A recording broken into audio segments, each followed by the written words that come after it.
উৎপত্তির পূর্বে শরীর ছিল না, মৃত্যুর পরেও থাকবে না এবং বর্তমানেও প্রতি মুহূর্তে তা লয়প্রাপ্ত হচ্ছে। এর তাৎপর্য এই যে অতীত, ভবিষ্যৎ এবং বর্তমান এই তিন কালে শরীর কখনোই স্থায়ী রূপে একরূপে থাকে না। সুতরাং এটি অসৎ। এইভাবে এই সংসারেরও কোনো স্থায়িত্ব নেই, সুতরাং এটিও অসৎ। শরীর হলো জগৎ সংসারের ছোট্ট একটি প্রতীক। সেই জন্য শরীরের পরিবর্তনের দ্বারা জগৎ সংসার মাত্রই যে পরিবর্তনশীল তা প্রমাণিত হয়। অর্থাৎ এই জগতের আগে অনস্তিত্ব ছিল, পরেও অনস্তিত্ব থাকবে এবং বর্তমানেও এটি নাস্তির পথে চলেছে। জগৎ সংসার কালরূপী অগ্নিতে কাষ্ঠবৎ নিরন্তর দগ্ধ হচ্ছে। কাষ্ঠ দগ্ধ হলে কয়লা এবং ভস্ম অবশেষ থাকে, কিন্তু জগৎ সংসারকে এই কালরূপী অগ্নি এমন বিশেষ নিয়মে দগ্ধ করে যে তার কয়লা বা ভস্ম কিছুই অবশিষ্ট থাকে না, জগৎকে লয় করে দেয়। তাই বলা হয়েছে যে অসতের সত্তা বা স্থায়িত্ব নেই। যেটি সৎবস্তু তার লয় হয় না। অর্থাৎ দেহ যখন উৎপন্ন হয়নি তখনও দেহী ছিল, দেহ নাশ হলেও দেহী থাকবে এবং বর্তমানে দেহ পরিবর্তিত হতে থাকলেও দেহী একইভাবে বিরাজ করে। এই নিয়মেই জগৎ সংসার যখন সৃষ্টি হয়নি তখন পরমাত্ম তত্ত্ব ছিল। জগৎ লয়প্রাপ্ত হলেও পরমাত্ম তত্ত্ব থাকবে এবং বর্তমানে পরিবর্তনশীল জগতে পরমাত্ম তত্ত্ব যেমন তেমনই রয়েছে। জগৎ সংসারকে আমরা একবারই একটি রূপে দেখতে পারি, দ্বিতীয়বার নয়। কারণ জগৎ সর্বদা পরিবর্তনশীল। সেই জন্য এক মুহূর্ত পূর্বে বস্তুটি যেমন ছিল পর মুহূর্তে তা সেই রূপে থাকে না। যেমন সিনেমা দেখার সময় পর্দার ওপর দৃশ্য স্থির দেখায়, কিন্তু প্রকৃতপক্ষে তাতে প্রতি মুহূর্তে পরিবর্তন হচ্ছে।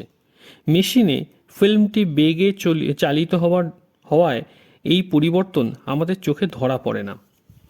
এর থেকে আরও বড় মর্মকথা এই যে প্রকৃতপক্ষে জগৎকে একবারও দেখা যায় না। কারণ শরীর, ইন্দ্রিয় সকল, মন, বুদ্ধি ইত্যাদি যে সকল করণ দ্বারা আমরা জগৎকে দেখি, অনুভব করি, সেই করণও জগতেরই। সুতরাং বাস্তবে জগৎই জগৎকে দেখে। যিনি শরীর এবং জগৎ সংসার হতে সর্বতোভাবে সম্পর্ক রহিত, সেই স্বস্বরূপ দ্বারা জগৎ কখনো পরিলক্ষিত হয় না। অর্থাৎ এই স্বরূপে জগতের প্রতীতি নেই। সংসারের সম্বন্ধ থেকেই সংসারের প্রতীতি হয়। এর দ্বারা প্রমাণিত হয় যে স্বরূপের সংসারের সঙ্গে কোনো সম্পর্ক নেই। জগৎ সংসারের সাহায্য ব্যতিরেকে চেতন স্বরূপের কিছুই করা সম্ভব নয়। এর দ্বারা প্রমাণিত হয় যে ক্রিয়াগুলি জগৎ সংসার দ্বারা সংঘটিত, স্বরূপের দ্বারা নয়। স্বরূপের ক্রিয়াগুলির সঙ্গে কোনো সম্পর্কই নেই। জগৎ সংসারের বাস্তবিক রূপ হল ক্রিয়া এবং পদার্থ।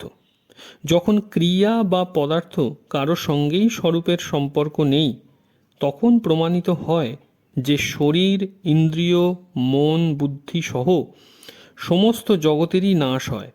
শুধুমাত্র পরমাত্ম তত্ত্বেরই সত্তা রয়েছে, যা নির্লিপ্ত রূপে সব কিছুর প্রকাশক ও আধার। অর্জুনও সম্ভাব্য শরীর নাশের জন্য শোক করছিলেন যে যুদ্ধ করলে স্বজনবর্গ সকলে মৃত্যুমুখে পতিত হবেন। তাতে ভগবান জিজ্ঞেস করলেন যে যুদ্ধ না করলে কি এদের মৃত্যু হবে না? যা অসৎ তা তো মরবেই এবং সর্বক্ষণই মরছে, কিন্তু এর মধ্যে যেটি সৎ রূপে থাকে তার কখনো নাশ হয় না। সেই জন্য অবুঝের মতো শোকগ্রস্ত হওয়া অর্জুনের পক্ষে উচিত নয়। একাদশ শ্লোকে বলা হয়েছে যে মৃত বা জীবিত কারোর জন্যই প্রকৃত পণ্ডিত ব্যক্তিগণ শোক করেন না। দ্বাদশ ত্রয়োদশ শ্লোকে দেহের নিত্যতার বর্ণনা আছে এবং তাতে ধীর শব্দটি ব্যবহৃত হয়েছে। চতুর্দশ পঞ্চদশ শ্লোকে জগতের অনিত্যতার বর্ণনা আছে এবং এতেও ধীর শব্দটি ব্যবহৃত হয়েছে। তেমনি ষোড়শ শ্লোকটিতেও অসৎ সৎ এর বিবেচনা করা হয়েছে এবং এতে তত্ত্বদর্শী শব্দটি ব্যবহৃত হয়েছে। এই শ্লোকগুলিতে পণ্ডিত, ধীর এবং তত্ত্বদর্শী পদ ব্যবহারের তাৎপর্য এই যে যে বিবেকসম্পন্ন এবং বুদ্ধিমান হয় তার শোক হয় না। যদি কারোর শোক হয় তাহলে বুঝতে হবে যে সে বিবেকবান বা বুদ্ধিমান নয়।